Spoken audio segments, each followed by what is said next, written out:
تو اور بچے ابراہیم قندوزی کو پتھر مار رہے تھے. سرکار غریب نواز نے ان کو بلایا, آپ اندر تشریف لیں. وہ اندر آئے. آنے کے بعد جو انگور کے بہترین خوشے تھے وہ سرکار غریب نواز نے ان کے سامنے رکھے. انہوں نے کھایا اور یہ ادا ادب کی ابراہیم قندوزی کو بہت پسند آئی. حضرت ابراہیم قندوزی کو یہ ادا بہت پسند آئی تو انہوں نے اپنی جھولی میں سے ایک کھلی کا ٹکڑا نکالا, اپنے منہ میں ڈالا اور چبا کر اس کو غریب نواز کے منہ میں اونڈیل دیا. حضور غریب نواز فرماتے ہیں وہ کھلی جو چبا کر انہوں نے میرے منہ میں ڈالی اس کا اثر یہ ہوا کہ میری نگاہوں کے سامنے سے سارے حجابات اٹھ گئے اور دل کے اندر دنیا کی نفرت پیدا ہو گئی اور اللہ کی محبت پیدا ہو گئی, اللہ سے پیار پیدا ہو گیا. اب کہیں دل نہیں لگتا تھا اور وہی فقیر ابراہیم قندوزی کے وہ کھلی کے ٹکڑے کھلانے نے مجھے اللہ کی لو لگا دی, مجھے اللہ کے قریب کر دیا. سرکار غریب نواز دیکھو یہاں بھی خدمت کی.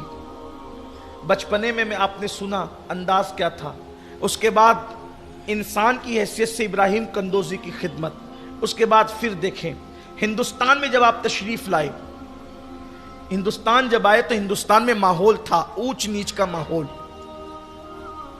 یہ نیچ ذات کے لوگ ہیں, یہ اونچی ذات کے لوگ ہیں, اس طریقے سے فرق تھا. یہاں جو لوگ نچلی ذات کے تھے وہ اونچی ذات کے لوگوں کی عبادت خانے میں جا بھی نہیں سکتے تھے. جو نچلی ذات کے لوگ تھے وہ اونچی ذات کے لوگوں کے کنویں پر پانی بھرنے کے لیے جا بھی نہیں سکتے تھے. ان کی پیٹھ پر باردان باندھا جاتا تھا تاکہ وہ چلیں تو رستے سے ان کے پیروں کا نشان بھی مٹ جائے. اس طرح اونچ اور نیچ کے اندر فرق تھا.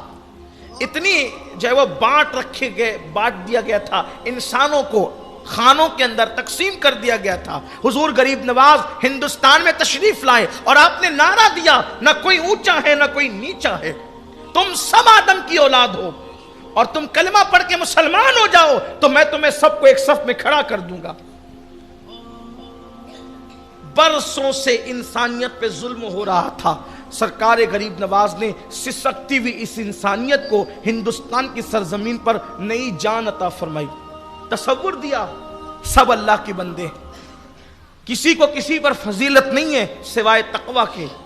آپ نے یہ فرق مٹانے کی کوشش کی اور حضور غریب نواز رضی اللہ تعالیٰ عنہ کو اس فرق مٹانے والی تعلیم کو عام کرنے کے لیے کتنی دشواریوں سے گزرنا پڑا.